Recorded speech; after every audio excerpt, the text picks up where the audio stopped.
Assalamualaikum warahmatullahi wabarakatuh. Jumpa lagi bersama saya di Paradigma 45. Sahabat Paradigma 45, baik pada kesempatan ini kita akan merespon terkait dengan kasus Rempang yang dimana hari ini saudara-saudara kita di Rempang sana berjuang untuk memperjuangkan hak-haknya karena ada investasi yang kemudian dibawa oleh pemerintah dari luar sana, dari Cina sana, yang kemudian ingin merampas hak-hak dan tanah-tanah dari rakyat kita. Nah, terkait dengan ini kita tentu berharap bahwa pemerintah harus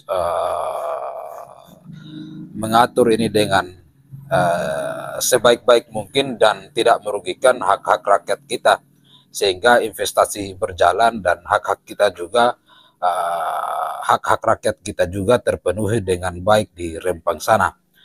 Nah, tentu dengan hal-hal semacam ini atau kasus-kasus semacam ini seperti yang terjadi di Rempang, di Batam sana, selalu ada kemudian orang-orang yang akan memancing di air keruh dengan memanfaatkan konflik-konflik antar anak bangsa ini dengan memasukkan paham-paham lain yang kemudian menyerukan paham-paham yang bertentangan dengan undang-undang dan dasar negara kita, yaitu Pancasila. Nah, hari ini seperti kita saksikan di berbagai media bahwa ada orang-orang yang kemudian semacam Hosinuddin atau Ahmad Hosinuddin yang selalu menulis dan menyerukan di akun media sosialnya seperti di YouTube bahwa mari kita berjihad untuk kemudian melawan kezaliman dari pemerintah dan bersama-sama dengan saudara kita di Rempang sana. Jadi si Hosinuddin ini selalu menyerukan suara-suara yang berbau sara dan berbau provokatif yang kemudian bisa lebih memperkeruh suasana dan membuat saudara-saudara kita di Rempang sana tidak sadar dan mengatur hal ini dengan sebaik-baiknya dan tentu dengan kepala dingin. Nah, seruan-seruan kemudian dilakukan oleh Hasinuddin dan kawan-kawan ini seperti Habib Rizik Sihab juga menyerukan juga jihad untuk kemudian melakukan perlawanan terhadap pemerintahan yang sah dan memasuki memprovokasi saudara-saudara kita di Rempang sana dengan memberikan provokasi-provokasi yang tidak masuk akal. Begitupun dengan para politik-politisi berjubah yang lainnya ini yang kemudian ingin menguasai negeri ini, seperti Bahar bin Smith, Habib Rizik Sihab, dan juga terlebih adalah Ahmad Hosinuddin yang selalu menyerukan bagaimana khilafah bisa berdiri di negara kesatuan Republik Indonesia.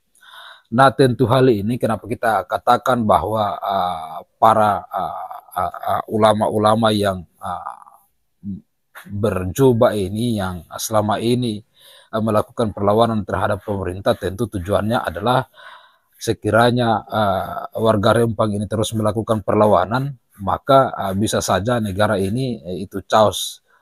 Nah, kalau negara ini chaos, tentu mereka akan beruforia dan bersenang-senang bahwa itu bisa menjadi awal mula berdirinya negara khilafah di negara kesatuan Republik Indonesia.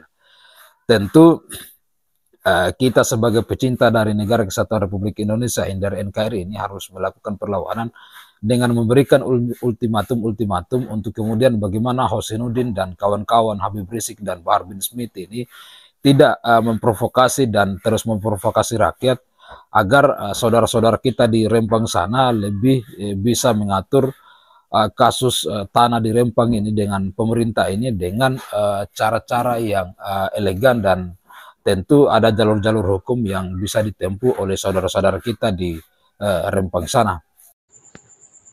Provokasi masyarakat untuk melawan pemerintah yang sah dalam kasus Rempang khususnya. Pemerintah melalui Menteri Bahlil, untuk saudara Rizik Sihab, antum jangan memprovokasi masyarakat untuk melawan pemerintah yang sah dalam kasus Rempang khususnya. Pemerintah melalui Menteri Bahlil tadi sore sudah membuat pernyataan, sudah membuat kesepakatan dengan pemuda Melayu untuk menyelesaikan masalah ini dengan seadil-adilnya untuk kepentingan masyarakat. Negara wajib untuk memperhatikan hak-hak rakyat, dan kepada rakyat wajib untuk menjaga ketertiban sehingga kedamaian yang kita inginkan bersama akan terwujud. Kita rakyat pribumi jangan sampai mau ditunggangi untuk berbenturan dengan pemerintah kita sendiri, dan kami menyuruhkan agar pemerintah harus memihak rakyat, menyelesaikan seadil-adilnya kepentingan rakyat Rempang, sehingga rakyat Rempang mendapatkan hak-haknya yang harus mereka dapatkan.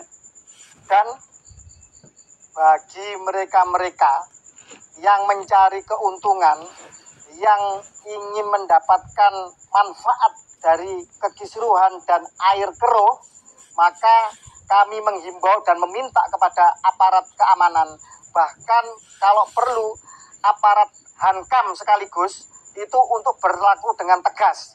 Karena menjelang tahun-tahun politik, maka akan sangat mudah untuk diobok-obok dan dibelokkan ke kepentingan-kepentingan politik praktis.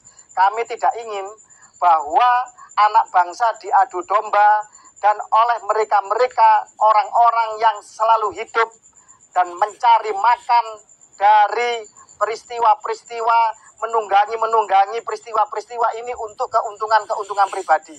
Biarkanlah masyarakat dengan pemerintah bernegosiasi, mendapatkan keadilan dengan cara dialogis yang baik. Saya yakin pemerintah akan berpihak kepada masyarakat, dan masyarakat juga bisa memperjuangkan dirinya untuk berdialog dengan sehat dan baik.